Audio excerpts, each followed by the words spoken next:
Kung pag-uusapan natin ang mga pinakasikat na artista sa Pilipinas, siguradong hindi mawawala sa listahan ang pangalang Liza Soberano.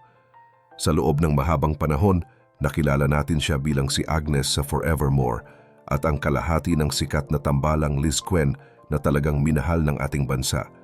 Pero kung mapapansin nyo, tila naging tahimik ang kanyang career dito sa atin nitong mga nakaraang taon. Habang ang ibang mga kasabayan niya ay busy sa mga bagong teleserye at pelikula, si Liza naman ay mas madalas nating makita sa Amerika at sa iba't ibang malalaking event sa ibang bansa. Dahil dito, marami ang nagtatanong kung tuluyan na nga ba niyang tinalikuran ang industriya na nagbigay sa kanya ng pangalan.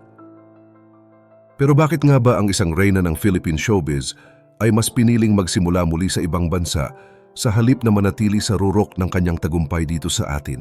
Pero bago po ang lahat, baka pwedeng pa-like ang video na ito at mangyaring mag-comment sa baba kung taga saang lugar ka para malaman namin saan umaabot ang ating mga video. Dahil napakalaking bagay na ito sa aming content creators. Maraming salamat po. Bago natin sagutin ang mga tanong na iyan, balikan muna natin kung saan ba talaga nagsimula ang lahat. Si Liza Soberano o Hope Elizabeth Soberano sa totoong buhay ay ipinanganak sa California noong January 4, 1998. Ang kanyang ama ay isang Pilipino at ang kanyang ina naman ay isang Amerikana. Noong bata pa siya, naranasan niya ang hirap dahil naghiwalay ang kanyang mga magulang kaya pinalaki siya ng kanyang mga lolo at lola sa Amerika. Sa murang edad, natutunan niyang maging matapang at tumayo sa sarili niyang mga paa. Noong 10 taong gulang na siya, nagpasya siyang lumipat dito sa Pilipinas para makasama ang kanyang tatay.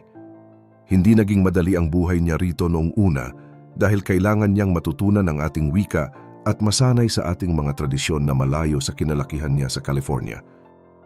Dahil sa kanyang taglay na kagandahan, hindi nagtagal ay nadiskubre siya ng isang talent scout at dito na nagsimula ang kanyang pagpasok sa mundo ng pag-arte. Sa gabay ng kanyang dating manager na si Ogie Diaz, unti-unting nakilala si Liza hanggang sa makuha niya ang kanyang unang malaking pelikula noong 2013. Pero ang totoong nagpabago sa buhay niya ay ang teleseryeng Forevermore noong 2014 kung saan naging kaparehan niya si Enrique Gil. Dito napatunayan ni Liza na kaya niyang maging bida at kaya niyang makuha ang atensyon ng buong bansa. Lahat tayo ay naniwala na siya na ang susunod na pinakamalaking star na mananatili sa tuktok sa loob ng maraming dekada. Ngunit sa gitna ng lahat ng ito, may isang bagay na hindi alam ng marami. Sa isa sa kanyang mga naging pahayag, inamin ni Liza na sa loob ng maraming taon ay naging bahagi siya ng kultura kung saan kailangan niyang sundin ang lahat ng sinasabi sa kanya para lang magustuhan siya ng mga tao. Ayon sa kanya, sa mundo ng showbiz sa Pilipinas, kailangang laging magaan ang loob mo. Kailangang laging masaya ang pinapakita mo at bawal kang magsalita tungkol sa mga hirap na nararanasan mo. Pakiramdam niya ay hindi siya pwedeng magreklamo dahil dapat ay lagi siyang maging maayos sa paningin ng publiko. Ito ang dahilan kung bakit marami ang nagulat nang bigla siyang magbago ng direksyon at magdesisyon na iwan ang kanyang komportabling buhay dito para sumubok sa Hollywood. Ngayon marami ang nagsasabi na hindi na raw sikat si Liza dahil hindi na siya masyadong napapanood sa ating mga lokal na channel. Pero sa totoo lang, baka hindi naman ito pagbagsak ng career kundi isang malaking pagbabago sa kanyang pananaw sa buhay. Mas pinipili na niya ngayon ang mamuhay sa Amerika at harapin ang mga bagong hamon doon kahit na kailangan niyang magsimulang muli sa zero. Mas gusto na niyang maging totoo sa kanyang sarili kaysa sa magkunwari na masaya sa isang sistema na sa tingin niya ay hindi na nakakatulong sa kanyang paglago bilang isang tao at bilang isang artista. Sa gitna ng lahat ng pagbabagong ito sa buhay ni Liza, hindi natin pwedeng kalimutan ang aspeto ng kanyang puso na naging malaking bahagi ng ating pagsubaybay sa kanya. Halos 8 taon din nating nakita ang tambalang Liz Quen na naging simbolo ng matamis at totoong pagmamahalan sa showbiz. Nagsimula ang lahat sa isang simpleng pagbati ni Enrique Gil sa isang dressing room noong ginagawa pa lang nila ang Forevermore. Kahit nahihiya pa si Liza noon, unti-unting lumalim ang kanilang samahan hanggang sa maging opisyal ang kanilang relasyon noong October 2014. Sa simula, Maraming pagsubok dahil 17 taon lang si Liza noon at napakahigpit ng mga patakaran sa kanyang buhay at pakikipag-date. Pero pinaglaban niya ito dahil para sa kanya, hindi lang ito basta laro o simpleng teen romance.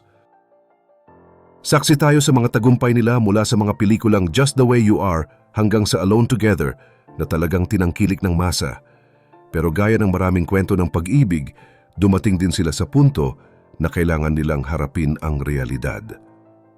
Habang tumatanda sila, nagbabago rin ang kanilang mga pangarap at prioridad sa buhay. Noong October 2022, nagpasya silang maghiwalay pero naging tahimik sila tungkol dito sa loob ng halos 3 taon. Marami ang nagulat ng aminin ni Liza sa isang podcast nitong August 2025 na tapos na pala ang kanilang relasyon. Tinawag niya itong isang beautiful breakup dahil nanatili ang respeto at pagmamahal nila sa isa't isa kahit kailangan na nilang tahakin ang magkaibang landas. Habang si Enrique ay nanatili sa Pilipinas para ituloy ang kanyang career, si Liza naman ay buong tapang na hinarap ang bagong buhay sa Amerika. Ang pagpunta niya sa ibang bansa ay hindi lang pala para takasan ang nakaraan kundi para hanapin ang kanyang bagong sarili. Noong 2024, nagbunga ang kanyang pagsisikap nang lumabas siya sa Hollywood movie na Lisa Frankenstein. Maraming mga eksperto sa pelikula ang humanga sa kanya at sinabing may talento talaga siyang maging isang international star. Hindi rin siya tumigil doon dahil nakuha niya ang boses ng bida sa Forgotten Island, isang malaking animation film na lalabas ngayong September 2026. Ang dating leading lady na kilala nating mahinhin, ngayon ay kinikilala na bilang isang matapang at globally competitive na artista. Magkakaalam, share ko lang story ko. Dumating ako sa point na isang income lang hindi na sapat para sa pamilya ko. Kaya naghanap ako ng extra income at oo, marami rin akong pinagsisihan na online courses at online materials. Pero may natutunan ako. Dahil doon, unti-unting guminhawa ang buhay ko. May savings na, may bahay, may sasakyan, at nakakapag-travel abroad. Kaya gusto ko lang i-share ang mga nakatulong sa akin. Inipon at compile ko lahat ng online course at online materials na alam kong makakatulong din sa iyo. Litan ang link sa description at comment section. Pero sa likod ng mga tagumpay na ito sa Hollywood, may mas malalim pa palang pinagdadaanan si Liza na hindi natin inaasahan. Nitong 2025, sa isang documentary podcast na Can I Come In, ibinahagi niya ang mga sakit na naranasan niya noong bata pa siya sa Amerika.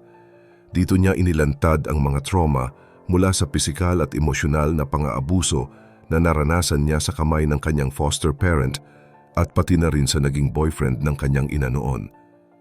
Ang mga karanasang ito ang nagpaliwanag kung bakit ganoon na lamang ang pagnanais ni Liza na maging independent at magkaroon ng sariling boses sa kanyang buhay at career.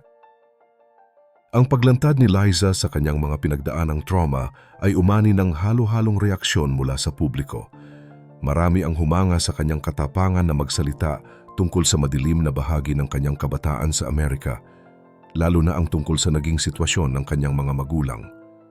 Inamin ni Liza na naging mahirap ang lahat dahil sa mga personal na problema ng kanyang ina at ama na hindi naisip ang magiging epekto sa kanya bilang isang bata. Ngunit sa kabila ng paghanga ng marami, may ilan din na bumatikos sa kanya at sinabing ginagamit lang daw niya ang mga kwentong ito para kumuha ng simpatya mula sa mga tao. Hindi rin naging madali ang naging ugnayan niya sa dati niyang management, particular na kay Ogie Diaz. Sumama ang loob ni Liza nang tawagin siyang walang utang na loob dahil alam naman daw ng lahat kung gaano siya nagpasalamat sa ABS-CBN. Kahit noong mga panahong wala na siyang kontrata, nanatili siyang tapat at sumuporta sa istasyon lalo na noong panahon na ipinasara ito. Nakisama siya sa mga rally dahil naramdaman niya ang hirap ng mga empleyadong nawalan ng trabaho.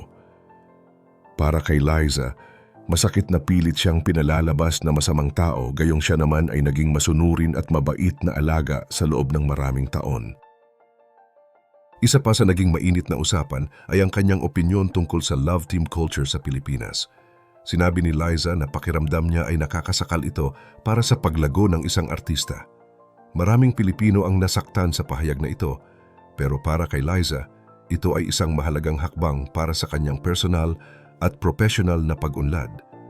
Ngayong 2026, mas pinipili na niyang ilaan ang kanyang oras sa Los Angeles kung saan mas malapit siya sa kanyang pamilya at may boses na siya sa mga proyektong gusto niyang gawin. Nakikita na natin siya sa mga malalaking fashion events sa New York at Singapore at madalas ding maimbitahan sa mga prestihiyosong party sa Hollywood gaya ng Vanity Fair. Bagamat marami ang nagsasabi na hindi na siya kasing sikat sa Pilipinas gaya ng dati, unti-unti naman siyang nakikilala sa ibang bansa bilang isang rising star. Bukod sa pag-arte at fashion, aktibo rin siya sa pagtulong sa mga bata at kababaihan sa ilalim ng Save the Children Philippines. Ipinapakita ni Liza na ang kanyang impluwensya ay hindi lang para sa sarili, kundi para rin sa ikabubuti ng iba. Ang buhay niya ngayon sa Amerika, kung saan siya na ang nagpapatakbo ng sarili niyang oras at nakatira sa sariling kondo, ay malayo na sa nakasanayan nating buhay niya sa Pilipinas. Ang kwento ni Liza Soberano ay isang patunay na minsan, kailangan mong iwanan ang mga bagay na nagpasikat sa iyo para lang mahanap ang tunay mong kaligayahan. Sa tingin niyo ba ay mas naging matagumpay si Liza sa landas na pinili niya ngayon kaysa kung nanatili siya sa dati niyang buhay sa showbiz? I-share mo naman ang sagot mo sa comments below at huwag kalimutang mag-like at subscribe para sa mas marami pang updates gaya nito.